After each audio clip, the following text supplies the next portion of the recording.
Hello everyone, welcome to समा podcast with Faiza इमदाद। बलूचिस्तान पाकिस्तान का रकबे के लिहाज से सबसे बड़ा सूबा है, जोग्राफिकली बहुत इंपॉर्टेंट है और हिस्टोरिकली रिच इन ट्रेडिशन है। बलूचिस्तान में हज़ारा कम्युनिटी और ख़वातीन के बहुत सारे मसाइल हैं। इनके हल के लिए बहुत सारी कोशिशें भी की जा रही हैं। इतनी गैर मामूली हैसियत होने के बावजूद बलूचिस्तान को बहुत सारे मसाइल का सामना है। इस पर एक तफसीली गुफ्तगू आज के पॉडकास्ट में करेंगे। मेरे साथ मौजूद हैं क्लाइमेट और हेल्थ एक्टिविस्ट आलिया हैदर। इनसे गुफ्तगू करते हैं। अस्सलाम वालेकुम आलिया, कैसी हैं आप? वालेकुम अस्सलाम, आप कैसी हैं? मैं बिल्कुल ठीक, शुक्र अल्लाह का। Thank you very much for joining us. Thank you for having. Alia, Balochistan Pakistan का सबसे बड़ा सूबा है रकबे के लिहाज से। हज़ारा कम्युनिटी की बात करूँ तो 5 लाख के करीब उनकी आबादी है, लेकिन ख़वातीन को बहुत सारे मसाइल हैं। मुझे हिस्टोरिकली आप बताएंगी कि हज़ारा बरादरी को ये मसाइल क्यों हैं, वो क्यों दहशतगर्दी का टारगेट है? देखिए, जब हम बलूचिस्तान को एक लार्जर लेंस से जूम आउट करके देखते हैं तो बलूचिस्तान एक ऐसी पाकिस्तान का एक ऐसा सूबा है जिसमें मुख्तलिफ़ ज़ुबान के, मुख्तलिफ़ कल्चर के, मुख्तलिफ़ ट्राइबल वैल्यूज़ के जो है लोग रहते हैं, जिसमें से एक जो हमारी पॉपुलेशन है जिसको हम हज़ारा कम्युनिटी कहते हैं जी। बेसिकली हज़ारा कम्युनिटी का जो ओरिजिन है वो तुर्को मंगोल है, बट फिर हमारी जो लीनियज आती है वो अफ़गानिस्तान से आती है जी। ठीक है, तो क्योंकि हिस्टोरिकली अफ़गानिस्तान और पाकिस्तान के बीच में बॉर्डर नहीं था, सब कॉन्टिनेंट का जब फॉर्मेशन थी तो ड्यूरेंट लाइन से पहले तो लोगों के लिए बॉर्डर्स का कॉन्सेप्ट नहीं था, तो लोगों के लिए आना जाना आसान होता था। तो जो हमारी कम्युनिटी का एक ख़ास पोर्शन है वो जो है बड़े मोहब्बत से, प्यार से बिज़नेस करने के लिए, काम करने के लिए, और क्योंकि हज़ारा कम्युनिटी पहाड़ी लोग हैं तो, और कोयटा एक पहाड़ी इलाका है, तो वो तब कोयटा का नाम होता था शालकोट। तो ये शालकोट में रहने आते थे क्योंकि जो एटमॉस्फेयर है, माहौल है और क्लाइमेट है वो वहाँ हमारे कम्युनिटी के लोगों के लिए जो है उनके पसंदीदा था। सही। फिर हज़ारा कम्युनिटी फिर पाकिस्तान की और इंडिया की पार्टीशन के बाद हज़ारा कम्युनिटी का एक ख़ास हिस्सा कोयटा में ही जो है वो वहीं पे ही रह गए। और बहुत सारी जो हमारी कम्युनिटी के लोग जो है पाकिस्तान के साथ उन्होंने फ़ाइट भी किया इंडिपेंडेंट की आज़ादी में भी। उसके बाद जो है मुख्तलिफ़ जो जंगें हुई है हमारी कम्युनिटी के बहुत सारे लोगों ने उनमें हिस्सा भी लिया है, वॉलंटियर भी किया है, जिन्होंने जैसे जैसे पता लगता था कि कुछ है तो। बट हज़ारा कम्युनिटी के पास ऐसी कोई रिकॉग्निशन नहीं थी कि वो इस लैंड के है। तो हमारे जनरल रहे हैं मोहम्मद मूसा ख़ान जी, वो पाकिस्तान के जनरल भी रहे हैं और उसके अलावा बलूचिस्तान का फर्स्ट गवर्नर जनरल भी था हज़ारा कम्युनिटी का। उनके बाद उन्होंने हज़ारा कम्युनिटी को अपने इलाके में कोयटा में लोकेलिटी का हैसियत दिया, यानी हज़ारा कम्युनिटी कोयटा के लोकल है। हमारे पास कोई डोमिसाइल नहीं है, हमारे पास लोकेलिटी है, यानी हमारा गांव भी कोयटा है, शहर भी कोयटा है, और हम यहीं के ही मकीम हैं। बट इसके अगर हम बैक उसमें जाएं, देखिए हज़ारा कम्युनिटी और जितनी भी कम्युनिटी हज़ारा के पाकिस्तान में रहती है, चाहे वो कराची हो, इस्लामाबाद हो, लाहौर हो, तो जो एथनिसिटी के बुनियाद पे हमें पहचानना एक तो आसान है, हमारी रंग, नस्ल, शक्ल, क्योंकि हमारी जीन्स मिक्स नहीं हुई है, वही हमारे तुर्को मंगोल फीचर्स है, ज़ुबान हमारी फ़ारसी है, तो वही हमारी आगे तक आती रही है। दूसरा, हमारी जो रिलीजियस बिलीव्स है, तो हमारे जो 95% कम्युनिटी है वो सारे शिया है। तो एक तो फिर जो हालात ख़राब हुए बलूचिस्तान में 2003 में पहला हज़ारा किलिंग का वाक़या हुआ। उससे पहले भी बहुत सारे इस तरह के मामलात होते रहे थे, बट जिस नौयत का पिछले 20 सालों में, 2 डेकेड्स में हज़ारा कम्युनिटी ने परसिक्यूशन और जिनोसाइड देखा है, वो निहायत ही वो बड़ा समझने की उसकी ज़रूरत है कि हज़ारा कम्युनिटी को समझ नहीं आती थी कि उनको मार कौन रहा है। पहले वाला लगा कि शायद वैसे ही है, सारे मुल्क के हालात ख़राब है तो ये, बट क्योंकि उन इंसिडेंट्स में मुसलसल इजाफा होता रहा कि पहले अगर महीने में एक टारगेट किलिंग हो रहा है या एक ब्लास्ट हो रहा है तो वो डेली बेसिस पे होने लगे। अब जब मैं अगर आपको अपनी पर्सनल स्टोरी बताऊँ कि 2002-4 में मैं अलमदार रोड पे अपनी नानी के घर में थी, और अलमदार रोड से ही पूरा जो जुलूस है वो जाता है मिज़ान चौक की तरफ। तो एकदम मैं अपनी फ्रेंड के घर गई थी, आशूरा का दिन था, तो मैं छोटी सी ही थी, तो हम ऐसे कैरम बोर्ड खेल रहे थे। एकदम मुझे लगा कि यार अब घर जाना है क्योंकि भाई लोग जुलूस से आते होंगे थोड़ी देर में।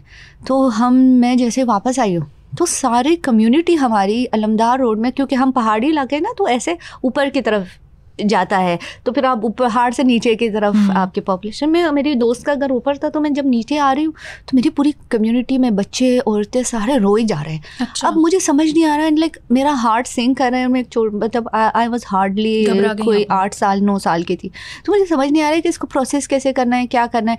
तो मैं नीचे आती जा रही हूँ और लोग रोए जा रहे हैं। Then I asked few people कि आपको क्या हुआ है, क्या हुआ है। जैसे धमाका हो गया, ब्लास्ट हो गया। देन सडनली मेरा ऐसे दिल नीचे चला गया। अब हालांकि मेरी नानी का घर और जहाँ से मैंने ये बात पूछी थी इतना कोई डिस्टेंस नहीं था, but it was so heart wrenching कि मैं अपने घर तक पहुँच ही नहीं पा रही थी। जैसे ही मैं अलमदार रोड पे मेन अपनी नानी के घर पहुँची हूँ तो मैंने जब पूरा सिनेरियो देखा कि एम्बुलेंसेस जा रही है और आ रही हैं, and the amount of trauma it was. So ये एक इंसिडेंट है जो मैं आपको बता रही हूँ। उसके बाद 2003 से 2018 तक मुसलसल हमने 3000 से ज़्यादा शोहदा दिए।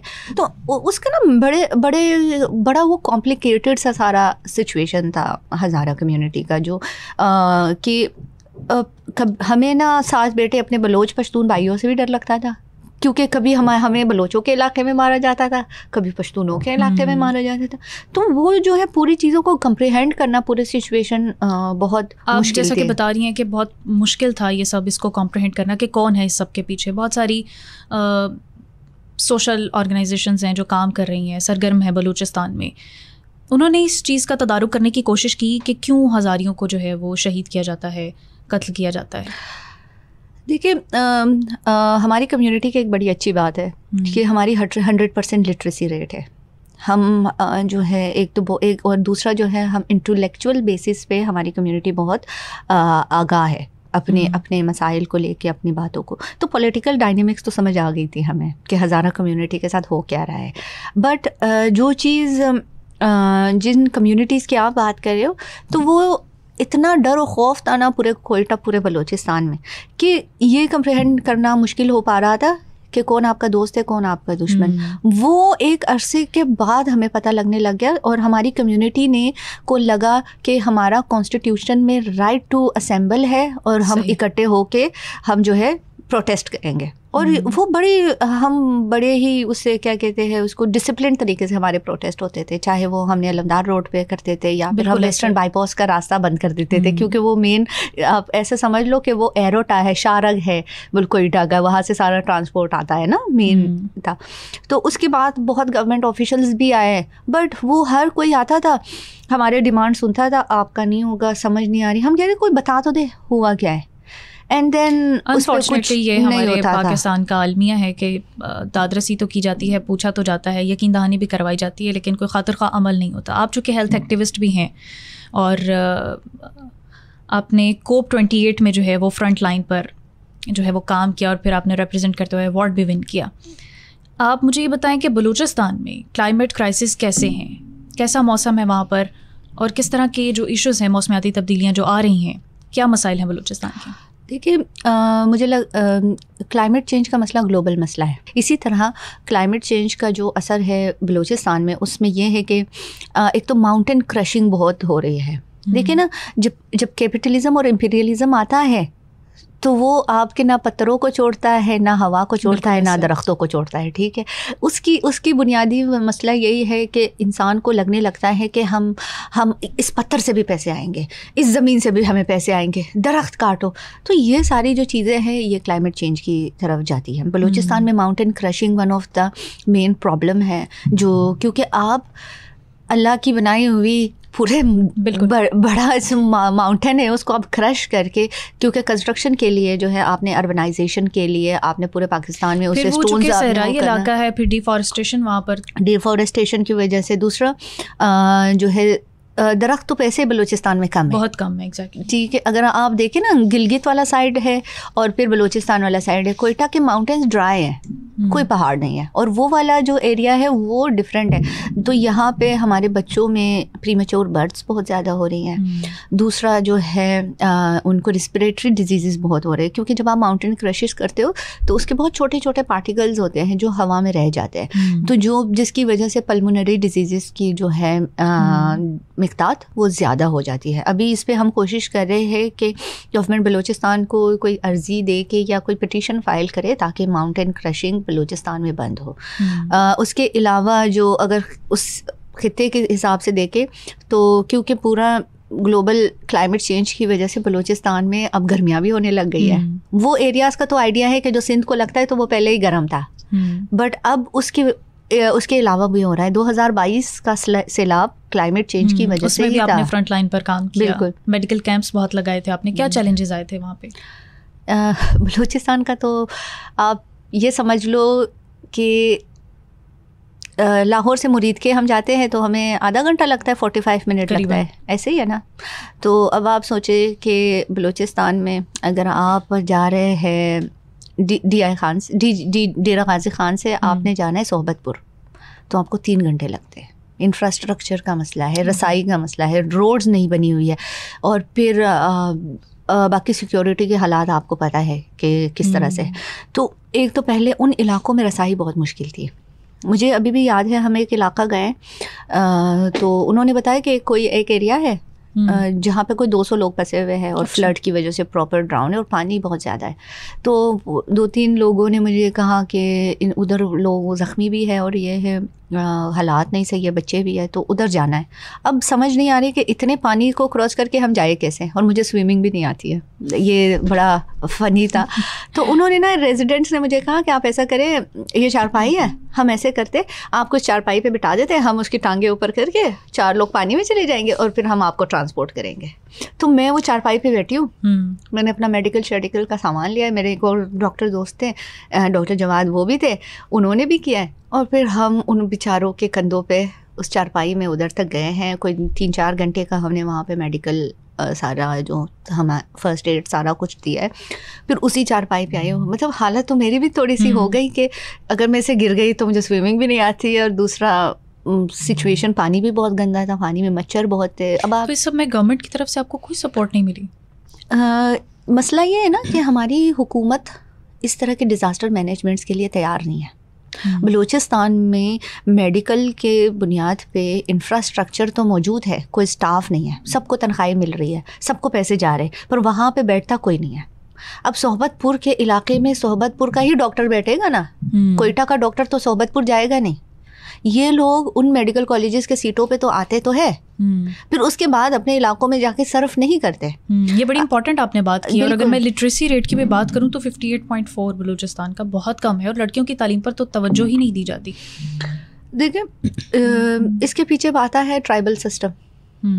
जब आप ट्राइबल सिस्टम्स में रह के आप बात करते हो ना कि आपकी बेटियां भी बराबर है, बेटे भी बराबर हैं, तो उसमें दूसरा, उन इलाकों तक रसाई बहुत मुश्किल है। हमारी एक बड़ी अच्छी दोस्त है अक्सा मिरवानी, उसने अम्मा नईमा नाम का फाउंडेशन आवारान के डिस्ट्रिक्ट में खोला है, जो बच्चों को पढ़ा रही होती है, ठीक है। बट मसला ये है कि और कितने अक्सा मिरवानी आएंगे वहाँ पे इलाकों में लोगों को वो एक्सेस देने के लिए। बलूचिस्तान की हुकूमत खुद क्या कर रही है? आलिया, आपको क्या लगता है कि जिस तरह पंजाब की ख़ातीन बाइख्तियार हैं, पढ़ी लिखी तो बलूचिस्तान में भी हैं ख़ातीन, आप हैं, आप जैसी और फिर कितनी ख़ातीन होंगी, बहुत कम तादाद में, आपको क्या लगता है इसकी क्या वजह है कि पंजाब की ख़ातीन की तरह बाइख्तियार नहीं है बलूचिस्तान की लड़कियाँ? देखिए, मसाइल तो पेट्रियार्की ने हर जगह ख़वातीन के लिए डाली है ना। फिदरशाही का एक अपना इम्पैक्ट आता है जब आप ख़वातीन की बात करते हैं। हाँ, उसके कॉन्सिक्वेंसेस मुख्तलिफ हो सकते हैं। पंजाब में ख़वातीन के और मसाइल होते हैं और बलूचिस्तान में और हैं, क्योंकि ख़ित्ते का बड़ा उसमें हाथ होता है, ट्राइबल जो वैल्यूज़ है और कल्चर है उसका बड़ा होता है।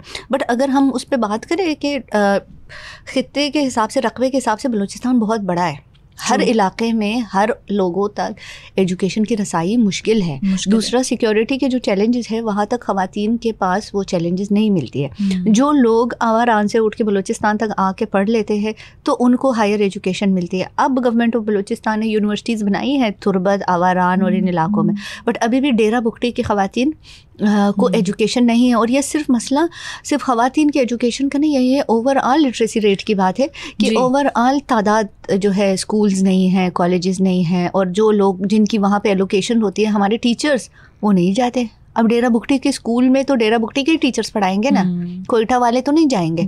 बट मसला यही है कि लोग वहाँ पे अकाउंटेबिलिटी और का बहुत ऑडिट एंड अकाउंटेबिलिटी बहुत इंपॉर्टेंट है बलूचिस्तान में, कि जो टीचर्स तनख्वाह ले तो रहे गवर्नमेंट ऑफ बलूचिस्तान से, लोगों के पैसे, टैक्सों के पैसों से उनको तनख्वाहें जा रही है, but why are they not present there. 2022 के फ्लड में आप देखें, हमारी ज़्यादातर मेडिकल कैंप उन हॉस्पिटल्स में लगती थी जो वो गवर्नमेंट के पेपर्स में हॉस्पिटल है, बट वो कंडर है, बंद है, कोई नहीं है। अच्छा। तो अब आप इससे अंदाज़ा करें कि हेल्थ का इंफ्रास्ट्रक्चर इस तरह से है, तो सेहत तालीम तो लोगों के लिए फिर सेकेंडरी आ जाती है। और जब पढ़े लिखे डॉक्टर्स ऐसा करेंगे, डॉक्टर्स टीचर्स कोई नहीं कर रहे, नहीं जा रहे। एक तो पहले कहते हैं सिक्योरिटी के चैलेंजेस है, फिर दूसरा लोगों को एक ख़ास किस्म की आसाइश और कंफर्ट में रहने की आदत हो जाती है। हालांकि कोयटा भी इतना कोई वेल डेवलप नहीं है लाहौर के कंपैरेटिवली, बट ज़िंदगी आसान है। लेकिन आप उन चंद लोगों में से हैं जो हालात जैसे भी हों वो लोगों के लिए आवाज़ उठा रहे हैं। आपके सिस्टर हैं जलीला हैदर, वो लॉयर हैं, लेकिन वो भी आपके साथ सोशल वर्क कर रही हैं। आप दोनों की, और भी बहन भाई हैं आपके, क्या सबकी मोटिवेशन इंस्पिरेशन ऐसे ही है? देखिए, जब हम छोटे से थे तो हमारे वालिद साहब हमें बिठाते थे, तो पूरी दुनिया में इनकलाब की बातें करते थे। तो हम बड़े ही हुए लोग जुल्म के ख़िलाफ़ आवाज़ उठाने के लिए, चाहे वो किसी भी तरह का हो।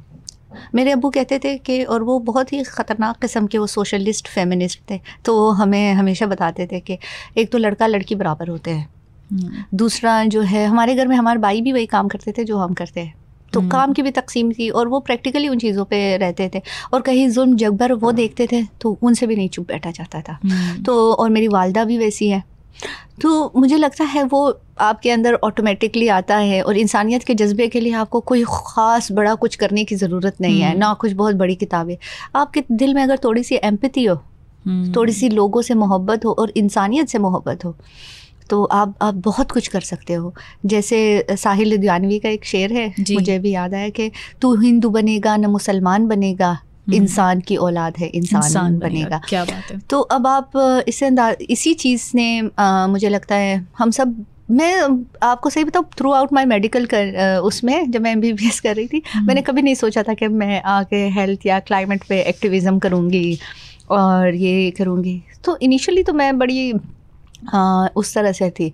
मेरी बहन बहुत करती है, and I really admire her work, I am so proud of her, but in सारी चीज़ों के कॉन्सिक्वेंसेस भी होते हैं। अब जलीला के काम के कॉन्सिक्वेंसेस मुख्तलिफ तरीके से है ना, कभी उसका नाम ECL में आता है, कभी कुछ आता है, तो वो फैमिली पे भी उसका टर्मोइल आता है। But at the end of the day I think ये आपके पेरेंट्स की तरबियत का होता है कि आपके दिल में इंसान से मोहब्बत करने का जज्बा जो डाले, और जब आपकी नीयत नेक होती है तो फिर ये सब कुछ मैटर नहीं करता। मेरे वालिद साहब कहते थे जिस भी प्रोफेशन में जाओ उसमें बस आपने अच्छा करना है और उसमें आपने रह के लोगों की मदद करनी है, वो कोई फ़र्क नहीं पड़ता। अभी जलीला हज़ारों लोगों की जो है फ्री केसेस करती है, प्रो बोनोस करती है, ख़वातीन के डोमेस्टिक वायलेंस के केसेस करती है। मेरी बहन है दूसरी, वो शकीला हैदर, वो आर्ट एक्टिविज़म करती है। वाह। तो वो रिफ्यूज, माइग्रेशन, कार्टोग्राफी पे काम करती है। फिर जो उससे भी सबसे बड़ी बहन है, वो कोयटा में रह के ख़वातीन के मसाइल हल करती है, गली वालों के, कोई आते हैं इकट्ठे होते हैं बैठते हैं, तो आप बता दो राहिला, आप बताओ हमें इसको कैसे करना है। क्योंकि वो बहुत तालीम याफ्ता है, तो वो जो है जाती है, पुलिस का काम हो तो वो साथ चली जाती है, उनके पासपोर्ट का काम हो, किसी को नहीं समझ आता तो वो भी करती है। और अपने ज़माने टाइम पे कोई 20 साल पहले सोशल वर्क हमारी बड़ी बहन ने ही शुरू किया था। ज़बरदस्त। अच्छा, गवर्नमेंट ऑफ बलूचिस्तान वैसे तो कई प्रोजेक्ट्स कर रही है लड़कियों की तालीम के हवाले से भी, हेल्थ सेक्टर में भी, लेकिन आपको क्या लगता है बीइंग एन एक्टिविस्ट कि क्या कुछ इक़दामात गवर्नमेंट लेवल पर होने चाहिए बलूचिस्तान के लिए?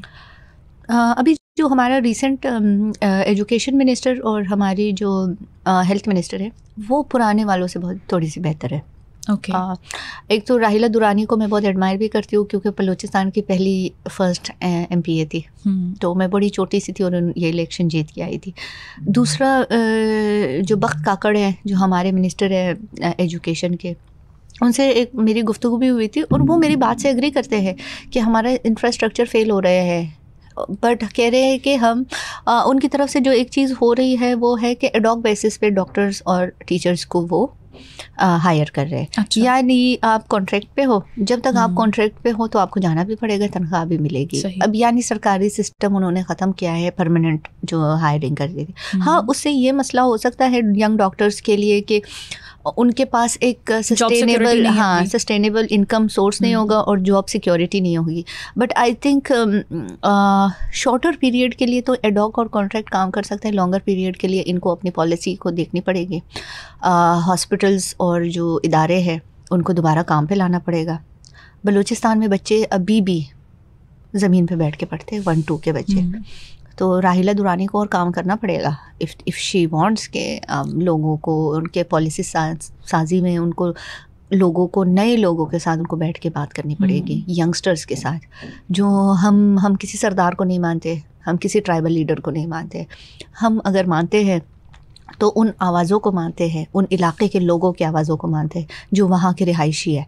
तो उनसे जाके बात करें, उन लोगों के मसाइल उनके साथ बैठ के हल करें। अच्छा, बलूचिस्तान में सिर्फ जो मसाइल हैं वो हुकूक की बुनियाद पर नहीं है, फितनतुल हिंदुस्तान और फिर जो भारतीय प्रॉक्सीज जो मसाइल क्रिएट कर रही हैं उसका हल आप क्या समझती हैं, वो कैसे होना चाहिए? देखिए, बलूचिस्तान की जो ग्रीवेंसेस है वो तो 70 साल पुरानी है। 70 साल के जो मसले हैं वो 2 दिन में नहीं हल होंगे। बिल्कुल। प्रॉक्सीज आई क्यों, बनी क्यों, इन सारी चीज़ों को बैठ के एड्रेस करने की ज़रूरत है। गवर्नमेंट ऑफ पाकिस्तान को बलूचिस्तान के लोगों के साथ बैठ के इस मसलों का हल निकालना पड़ेगा, क्योंकि ये मसला बहुत ही क्रिटिकल है जिससे जो बलूचिस्तान की तरक्की में भी मसले कर रहे हैं, ओवरऑल पाकिस्तान की तरक्की। बिल्कुल, क्योंकि बलूचिस्तान तरक्की करेगा तो पाकिस्तान करेगा। Thank you very much Alia, बहुत अच्छा लगा आपसे बातचीत करके। Thank you so much. ये था आज का समा पॉडकास्ट। अपनी मेज़बान को दीजिए इजाज़त। अल्लाह हाफिज़।